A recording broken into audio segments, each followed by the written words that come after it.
My name is Megan McCall, and I work with Brian Sokol at the St. Louis University in the United States. And today I'm going to be talking to you about a program that a group of researchers at our university developed in collaboration with some teachers and administrators from some local schools. The purpose of the program was to address a problem that is particularly salient within our city. That is, St. Louis, Missouri is one of the most racially and economically segregated metropolitan areas in the United States. So we wanted to develop a program that would provide children from communities marked by low racial integration with opportunities to interact in a genuine and meaningful fashion, as opposed to superficially, where they just meet and do an activity together at one point.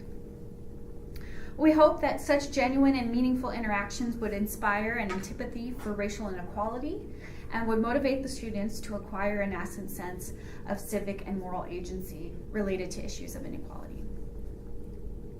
We began the process of pilot testing the program, which we called Readers to Leaders, or R2L, with two local schools. One school, De La Salle, serves roughly 65 6th through 8th grade students, and back home we call that middle school. So I'll be using the term middle schoolers. I'm not sure what the term is here. This school serves a community of a highly transitional and economically unstable part of the city. Many would call it a rough neighborhood, and all of the students at this school are African American. The other school, St. Gabriel's, is located in a more economically stable area, and it serves a predominantly white student body of approximately 450 kindergarten to 8th grade students. The program was based on a peer mentorship model, so that's pretty common. What we did that's a little different, though, is that we placed the marginalized students from De La Salle in leadership positions. Now, this is different because rather than being the recipients of charity, which they traditionally are, they were the volunteers, the actors. Specifically, each De La Salle student served as a reading and activity group leader for a small group of St. Gabriel 3rd grade students. So in general, one African American middle schooler was paired with about 4 or 5 mostly white 3rd grade students. The content of the program was centered on the current and historical experiences of African Americans, with particular emphasis on the civil rights movement. Historical and contemporary figures within the African American community were identified and discussed as exemplars of civic leadership and moral virtue. So in small groups, the children read historical picture books together, engaged in reflection questions regarding the virtues associated with leadership, and developed group projects and presentations about famous African American leaders. At the conclusion of the program, we needed to know how the middle schoolers experienced their involvement in the program.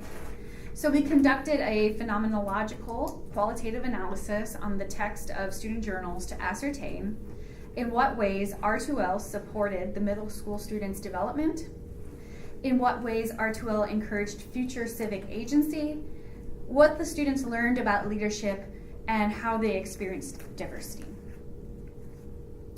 Our analysis of the journals indicated that the R2L programs helped the students to develop personally, socially, and academically.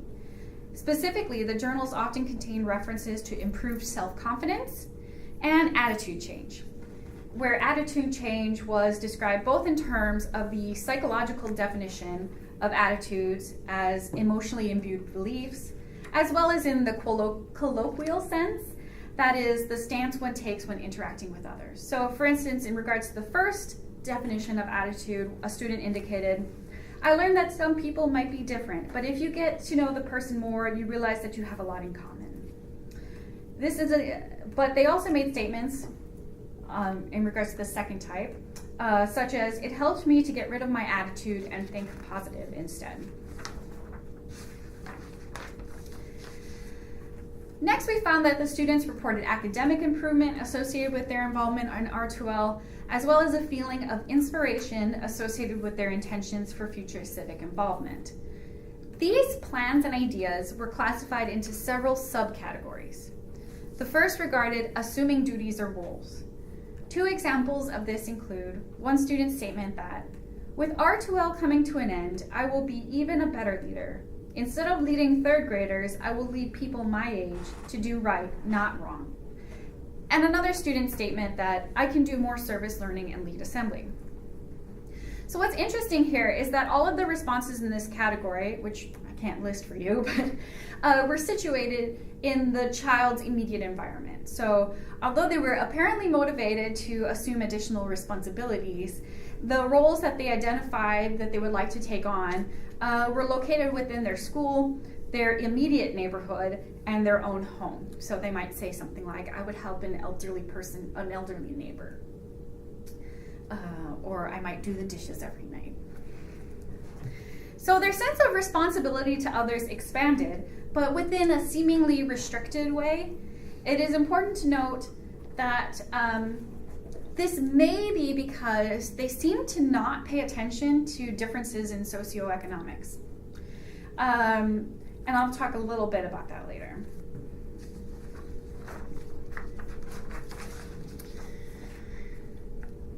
Another sub-theme that we found within the future agency category was interpersonal behavior change. Here students made comments such as, "I will use my leadership skill in the future by being kind to people that I may not get along with, and I will treat people how I want to be treated." So they recognize these skills as necessary to both being leaders and leaders within their own social roles as students.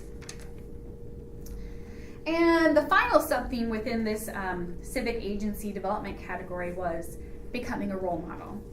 This theme was expressed in many ways, but my personal favorite was, "I will be a leader by finishing college."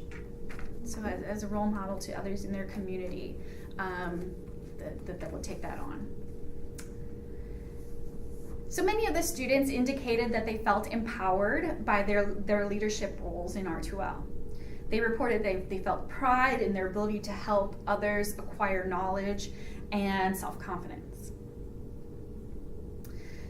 Moving on to their experience of diversity, we found that we categorized responses into 4 categories. One was diversity as an asset, similar yet different, attention to racial diversity, and attention to age or physical size differences. So as I alluded to earlier, you will notice that there's no reference to socioeconomic differences in any of these categories. There were no references whatsoever to this in student journals, and anecdotally, when we asked the students what they noticed about the neighborhoods surrounding St. Gabriel's, they didn't indicate that they noticed markers of inequality such as cleaner streets, larger homes, and so on. So we don't think that they actually perceived this difference. But returning to the categories that were identified, students reportedly found that those with differential life experiences possessed unique strengths that contributed to group effectiveness.